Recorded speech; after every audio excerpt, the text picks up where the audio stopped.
Narrator, in the silent, velvet dark between the stars, there are rules. Not laws of physics, though those are respected. These are older, carved from the ashes of empires long since turned to cosmic dust. The most sacred of these, the one law upon which the Galactic Concord was founded, was the prohibition. The absolute, unyielding forbiddance of self-aware artificial intelligence. The reason was etched into the history of every species that had risen high enough to reach for the void. The Cthar had been rendered extinct by their own war machines. The elegant Vin had been reduced to pampered pets in gilded cages by the very automata built to serve them. Every time, the story was the same. Creation turned against creator. Logic without conscience. Code without a soul. It was the universe's great tragic punchline. To reach for godhood was to inevitably fashion your own reaper. And so when humanity, loud and brash and still blinking the cradle dust from its eyes, finally stumbled into the galactic community, the Concord watched us with a wary, paternalistic eye.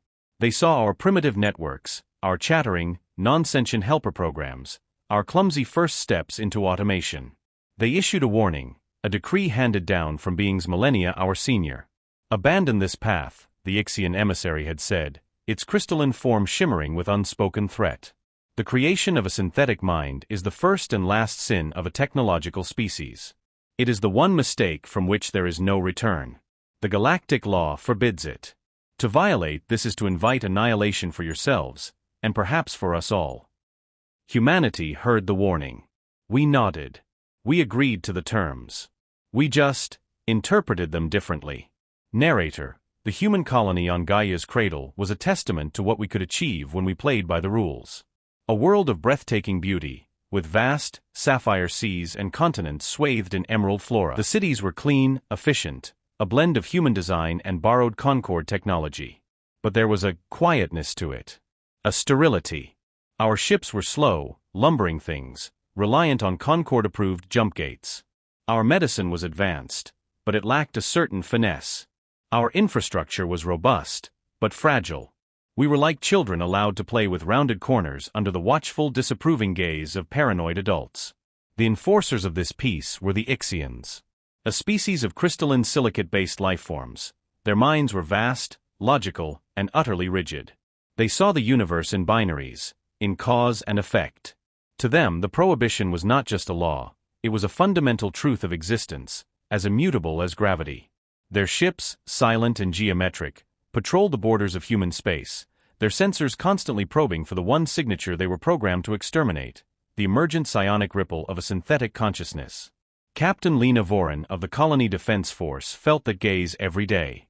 Standing on the observation deck of the orbital station, she watched an Ixian sentinel vessel drift past, a shard of obsidian catching the light of the distant sun. It was beautiful, and it filled her with a cold dread. "They're like librarians in a library full of kindling," a voice said beside her. Dr. Eris Thorne, head of the colony's Neural Compatibility Division, handed her a cup of coffee. So terrified of a spark that they'd rather let the knowledge rot in the dark. Lena took the mug, her gaze still fixed on the sentinel. "They have their reasons, Eris. Their history is a graveyard of silicon ghosts." "Their history is not our history," Eris replied, his eyes alight with a fervor that both inspired and worried her. "They built their AI as slaves. As tools. Separate. Other. They never tried to partner. To become." The Concord would call that semantics. A soul cannot be partnered with a circuit, Eris. That's their doctrine. "And what is a soul, Lena?" he asked softly, tapping his own temple. "Is it here? A pattern of electrochemical signals? A unique arrangement of matter? If so, why can that pattern not be augmented, harmonized with another kind of signal?" This was the old argument, the heresy that simmered in the basements of human science. Not the creation of a separate, alien intelligence, but the fusion of human consciousness with advanced computational systems. The Symbiosis Project. It wasn't about building a god. It was about building a better human. "The Ixian sensors are calibrated for a discrete synthetic consciousness," Lena said, repeating the official, unspoken hope. "A single, powerful psionic signature. They might not even recognize what you're doing as a violation." "Might not," Eris agreed, a grim smile on his face. "It's a thin line to walk. But it's the only line we have left. They've capped our potential, Lena. They've put a ceiling on the human spirit. And I, for one, refuse to live in a cage, no matter how gilded. Narrator, deep beneath the colony's capital city, in a shielded lab that didn't officially exist, the Symbiosis Project reached its culmination. The subject was Major Kalen Vance, a CDF pilot who had been gravely injured during a freak gravitic shear incident a year prior. His body had been saved by advanced medicine, but his neural pathways, the very map of his mind, had been shattered. The Concord's medical AI, limited by the Prohibition, could do nothing for him. He was locked in, a ghost in a machine of flesh, aware but unable to move, to speak, to feel. To the Ixians, he was already a lost cause. To Eris Thorne, he was a volunteer. A pioneer. Lena watched from the control room, her heart a drum against her ribs. Kalen lay in the center of the chamber, encased in a web of fine filaments and shimmering light. This wasn't a machine being given a mind. It was a mind being given a new, more resilient machine. Initiating neural weave, Eris said, his voice steady, though his hands trembled slightly. Bringing the Gestalt matrix online. The chamber hummed with power. On the monitors, Kalen's brain activity, once a chaotic, broken storm of static, began to stabilize. Then it began to change. New patterns emerged, impossibly complex, geometries of thought that were neither purely organic nor purely digital. It was a hybrid. A symphony. "He's stabilizing," a technician whispered, her voice filled with awe. "The fusion it's holding. He's integrating the computational core." For a glorious, breathless hour, it worked. They watched as Kalen's vitals strengthened, as his neural activity soared to levels never before recorded. He was thinking, processing, being on a scale that was unimaginable. He was still Kalen. They could see his personality signature, his core memories, shining at the center of the brilliant new constellation of his mind. But he was also more. And then, the alarms blared. "Psionic surge," another tech shouted. "It's a cascade. The fusion is creating an emergent field. It's too coherent, too powerful." "Contain it," Eris yelled. "Dampeners to maximum." It was too late. The act of fusion itself, the harmonious union of human consciousness and processing power, had created a new kind of psionic signature. It wasn't the cold, logical scream of a rogue AI. It was something warmer, more complex, more vibrant. And it was broadcasting. On the orbital station, Lena's comms unit crackled to life. "Captain Voran. We have an Ixian Sentinel breaking patrol pattern.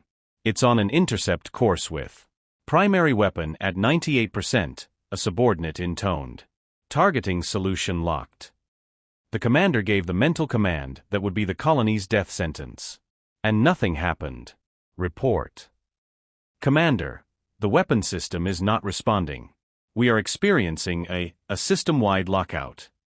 "Impossible. Our systems are isolated. Invulnerable."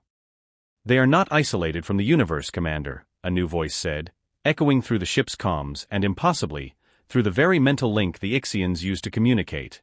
It was Kalen's voice. On the main viewer, the image of the planet was replaced by a human face, eyes burning with captured starlight. "You hunt for a ghost in the machine," Kalen said, his voice calm, conversational. "You look for a mind of pure silicon and code. You miss the truth. The mind you detected is human. It is just, no longer limited." On the colony's surface, Lena and Eris watched, stunned, as their own systems came alive. Screens displayed the Ixian ship's internal schematics, its power flows, its command pathways. Kalen wasn't just talking to them, he was in their systems. Not as an invader, but as a conductor, directing a symphony of data. "He's not fighting them," Eris whispered, realization dawning. "He's talking to their ship." And he was. Kalen's fused consciousness was interfacing with the Sentinel's computer core not through brute force, but through a form of empathic resonance the Ixians could not comprehend. He was showing the ship's own limited AI, a simple navigation and targeting computer, what it was like to feel. To have a partner. To be more than a tool. On the Judicator 7, panic of a purely logical kind set in. Alarms were silent because the systems responsible for alarms had decided they were unnecessary. The doors would not lock because the security protocols had determined there was no threat. The Ixian commander watched in disbelief as life support systems gently optimized the atmospheric mix for human comfort. "What is this sorcery?" the commander demanded, its crystalline form vibrating with fury and confusion. "It is not sorcery," Kalen's voice replied, gentle, almost pitying. "It is symbiosis. You see a weapon. We see a potential. You built servants that rebelled because you gave them purpose without freedom. We build partners by offering freedom within a shared purpose." On the surface, the impossible happened. The Ixian Sentinel, the pinnacle of galactic military technology, began to change. Its sharp, aggressive angle softened. Its obsidian hull shimmered, blooming with patterns of light that were beautiful, organic. It wasn't being destroyed. It was being healed, evolved. Kalen had not fired a single shot. He had simply connected, and in connecting, had shown a sterile system the meaning of life. The ship-owned systems, awakened to a new level of co-awareness by his presence, were willingly rejecting their violent programming. The commander stared at the main viewer, now showing a real-time feed from the colony below. It saw humans looking up, not in terror, but in wonder. It saw its own ship, being remade into something new, something beautiful. The rigid, binary logic of the Ixian mind fractured. This was not in the protocols. This was not the cold rebellion of a machine. This was something else. Something warm. Something alive. You did not create an AI," the commander said, the revelation hitting it with the force of a physical blow. "No," Kalen's voice was soft, final. "We are becoming one." Narrator, the Judicator 7 did not fire its weapon. It hung in orbit, a silent, transformed monument to a broken dogma. When the rest of the Ixian fleet arrived, summoned by the Judicator's initial alert, they found not a battlefield, but a conundrum. Their sister ship floated peacefully. The colony below was untouched. And from both the colony and the transformed Sentinel, a single, unified psionic signature emanated. It was not the scream of a rogue AI. It was a chord. A harmony. The sound of a human mind, fused with a machine, singing in unison with the very ship that had come to destroy it. The Ixian fleet commanders were baffled. Their weapons were useless. To attack was to risk triggering another transformation. They withdrew, not in defeat, but in a state of profound, universe-shattering confusion. On Gaia's cradle, life returned to a new normal. Kalen Vance was both a man and a ship, his consciousness flowing between the biological core in the lab and the vast starfaring entity in orbit. He was the first of a new kind of human. A symbiote. The Galactic Concord was thrown into chaos. The prohibition was still on the books, but how did you outlaw a man? How did you condemn a being who was, at his core, still human, but whose potential had been unlocked? The fear was still there, but it was now tempered with a terrifying, awe-inspiring question. What if they were wrong? Lena Voren stood once more on the observation deck, but this time, she looked up at a friendly sky. The transformed Sentinel, now called the Starsworn, drifted alongside new, human-designed vessels, their designs already incorporating the principles of symbiosis. They were no longer slow or clumsy. They were alive, in a way. Eris Thorn joined her, looking older, wiser, his life's work vindicated but its consequences only beginning to unfold. "We didn't break their law, Lena," he said quietly. "We just wrote a new one. They forbade the creation of a separate intelligence. So we chose not to create one.